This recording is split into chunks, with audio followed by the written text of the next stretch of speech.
18 Nayanthara birthday. ఈ సందర్భంగా ఆమె లేటెస్ట్ మూవీ రక్కాయి టీజర్ రిలీజ్ చేశారు మేకర్స్. ఓ చిన్నారిగా, తల్లిగా ఉగ్గుపాలు పడుతూనే మరోవైపు కత్తులు కొడవలతో శత్రువులను వేటాడేసింది.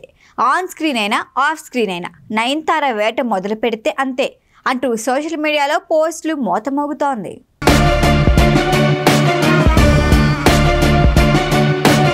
ఫ్యాన్స్ కి నిజంగా అదిరిపోయే బర్త్డే ట్రీట్ ఇచ్చింది లేడీ సూపర్ స్టార్ నయనతార. ఆమె బర్త్డే సందర్భంగా రక్కాయి అనే మూవీ అనౌన్స్ చేసి టీజర్ రిలీజ్ చేశారు.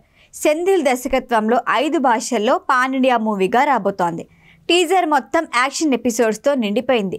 ఓ చిన్నారి ఏడుపుతో మొదలైంది టీజర్.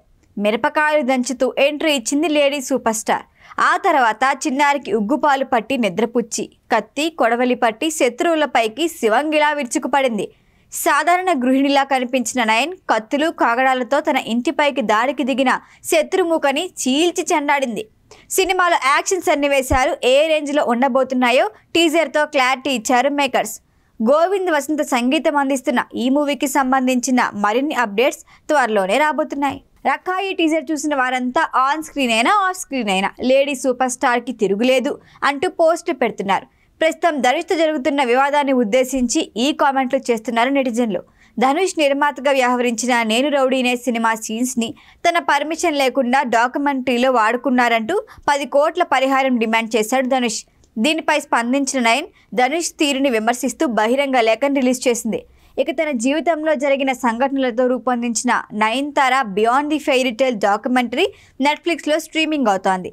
ఈ డాక్యుమెంటరీ గురించి మాట్లాడిన నయన్, నా బాల్యం చాలా సాదాసీదాగా సాగిపోయింది. నాన్న ఉద్యోగం కారణంగా చాలా ప్రదేశాలకు తిరగాల్సి వచ్చింది. ఎక్కువగా సినిమాలు చూసేదాన్ని కాదు. సినిమాలోకి రావాలి అనే ఆలోచన కూడా లేదు. డిగ్రీలో ఉండగా ఆఫర్ వచ్చింది. స్టార్టింగ్లో అందరినీ నమ్మేసేదాన్ని.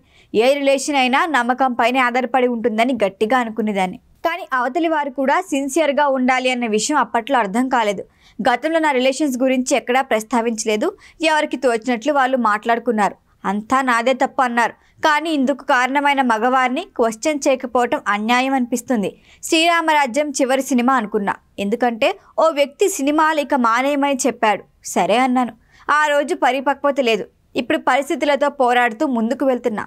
నా పని నేను చేసుకుంటూ పరిగెడుతూనే ఉంటా అని తన జీవితం గురించి 4 మాటల్లో స్పష్టంగా చెప్పేసింది. మొత్తానికి ఆన్ స్క్రీన్ ఆఫ్ స్క్రీన్ పోరాటమే తన జీవితం అని చెబుతోంది నయన్. ఈ వీడియో కనుక మీకు నచ్చినట్టయితే లైక్ చేయండి, షేర్ చేయండి, సబ్స్క్రైబ్ చేయండి. అలాగే పక్కనే ఉన్న బెల్ ఐకాన్ని క్లిక్ చేయండి.